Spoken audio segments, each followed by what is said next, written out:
Hey everybody, this is Dustin, Nervy Specialist. So this is a brand new Grand Design 2021 that was made in August of 2020.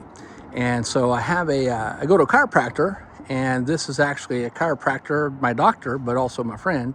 And he says, hey, I'm looking to get a different fifth wheel. What should I buy? I said, hey, go with a Grand Design. Now this is a 303 RLS, and a lot of people go, oh, well, that's got frame issues and problems and this and that. Well, this particular owner prior to him was the original owner.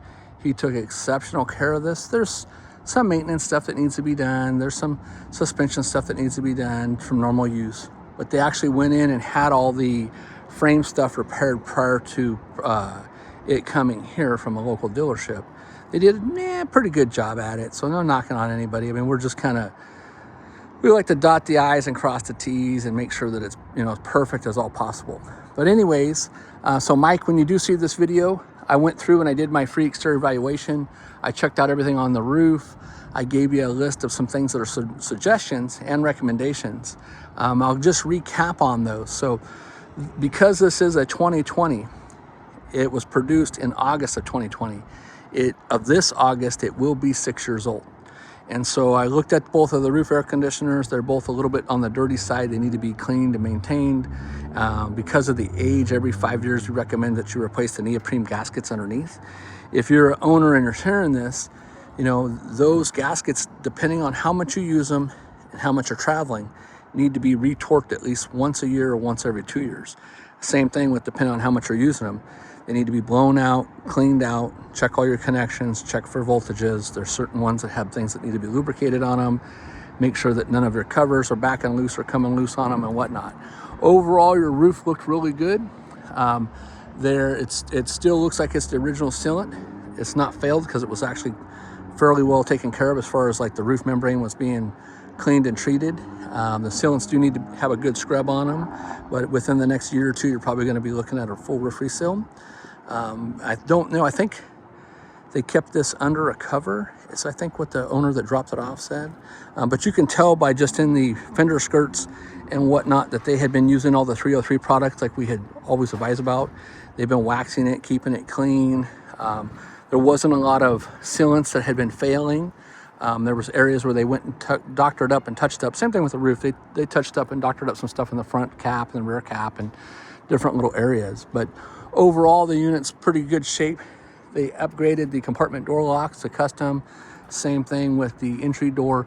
The only other stuff that I would tell you to do is I would upgrade the entry door window to the like the slim shade or the Lippert one, and basically it'll match the color of the glass. And then it has a privacy screen. Right now they have just the bubble wrapped material in there. The other thing on here, other than suggestion, is I would definitely do snap pads. I looked at all your suspension and springs. All 4 of the springs are flat. All the spring keepers are all moved and disturbed and lifted because the springs have now fanned out and then spread where they're basically stopped carrying the load, so they have no arch. So as the unit is bouncing up and down, that's not, expanding and retracting to dampen the load. So you do take a risk of causing other issues. It also looked like all the bushings had never been replaced. And when I talked to the original owner and said, hey, did you ever do the bushings? He said, no. The other issue on the suspension is that the CREs are only recommended to be replaced every 5 years. And again, these springs, see if I can't get a decent shot for you here. They're pretty flat and even started to bend backwards. The spring keepers are loose, especially on the front one. You can see that one right there. And see how flat that is on the tail end. The other side's the same. I said this one did get the frame repair done by a local dealership. For some reason, they used gloss spray paint instead of the automotive trim black that we use, which is more of the dull finish that matches the actual frame. As far as other accessories, like, hey, Dustin, this is a friend of yours, what would you recommend, right? Well, I would recommend to do the JT Strong Arm kit, to do the cross here. It also has the 45s behind it. There is other ones here on the lot. There are different systems that are just the X, which I think is like a BAL or other brands. There was a couple spots on the body that needed to be doctored up on the screw cover. Obviously underneath the front nose, there were some issues there, same thing. I would recommend to do slide out toppers on both of these two rooms. And you can check out our other videos online and you'll see why we recommend that. I would do a furnace bug screen. I would do a water heater bug screen. I would do 2 refrigerator bug screens. Because it's new to you, I would recommend that we flush the water heater. You know, who knows if the owner previous had a furnace service, so there's gaskets, burners, electrodes and stuff in there, fans, squirrel cages. So inside there, if you go to any of our articles or posts or other videos on our appliances, would be furnace, water heater, refrigerator, you can see all the different maintenances that we do, whether you go to our website or whether you go to our articles, and then you'll see all the different little problems and stuff. Also, I looked at your slide outs. All the slide out seals look good. There was 2 small tears on the opposite side of the main slide out on the passenger side, or referred to as curbside. And then all the slide outs do have a little bit of putty and stuff bled out, certain little things that need to be tightened up and cleaned up. All the mechanisms were dry. They didn't look like they'd been being lubed properly, and it had been a while, so those need to be serviced as well. I didn't really see too much other, you know, I mean, there's some stuff that's bled out. There's some stuff that's separated a little bit that's kind of throughout. But overall, the unit is in really good shape for the year.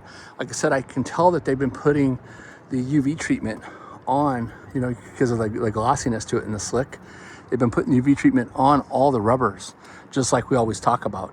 Now, the ladder didn't have any silicone around it.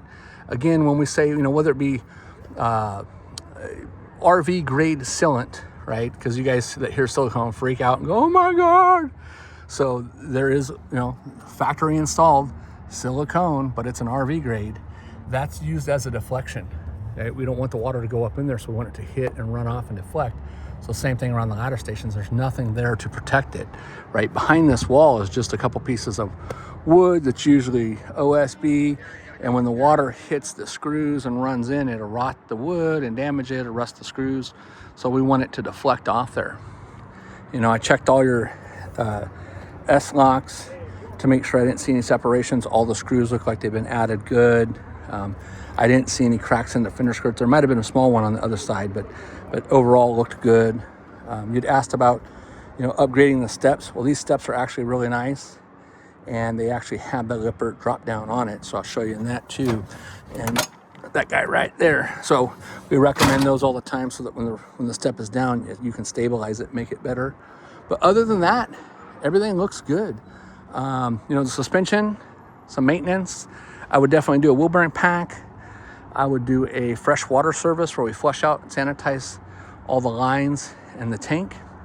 I know that you're coming in for some sumo springs that we're going to put on your truck.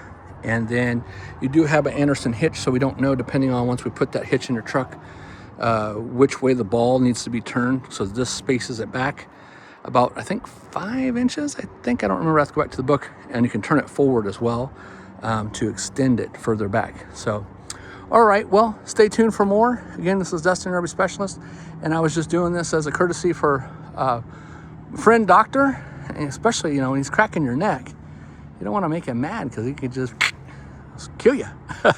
Anyways, have a great day. This is Dustin, RV Specialist.